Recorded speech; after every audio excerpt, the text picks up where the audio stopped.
Wanita berinisial ZO asal Pasuruan diintimidasi oleh debt collector dan difitnah menjual narkoba. Wanita tersebut memasang aplikasi pinjaman online pinjol ilegal hingga 10 aplikasi. Membuat wanita berinisial ZO 26 tahun asal Pasuruan ini terjerat intimidasi debt collector tatkala ditagih pelunasan pinjaman. Wanita yang hobi memasak itu ingat betul pengalaman menjadi target intimidasi aplikator pinjol kurun waktu 4 bulan lamanya sejak Desember 2019 hingga Maret tahun 2020. Selama itu, ia mengaku telah menggunakan sekitar 10 aplikasi pinjaman online dan belakangan ia mengetahui semua aplikasi yang diunduh lalu diinstal dalam ponselnya adalah ilegal.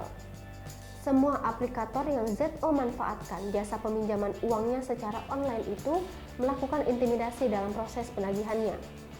Gali lubang, tutup lubang. Sepertinya pemeo itu sangat mewakili pengalamannya dalam menjajal layanan pinjaman uang online berbasis aplikasi tersebut. Durasi waktu, masa pelunasan pinjaman, dan penetapan besaran nilai bunga pinjaman yang sembarangan diakui ZO menjadi penyebab dirinya terpaksa memanfaatkan 10 aplikasi pinjol. Sebelumnya, Polda Jatim telah membentuk satuan tugas Satgas untuk menangani pengaduan perkara intimidasi praktik debt collector aplikasi pinjaman online ilegal.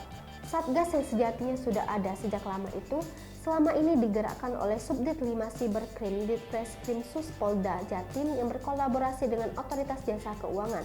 Kabid Humas Polda Jatim, Kombes Pol Gatot Repli Handoko mengungkapkan, beberapa sistematika kerja yang dilakukan Satgas tersebut untuk menanggulangi maraknya pengaduan pinjol ilegal.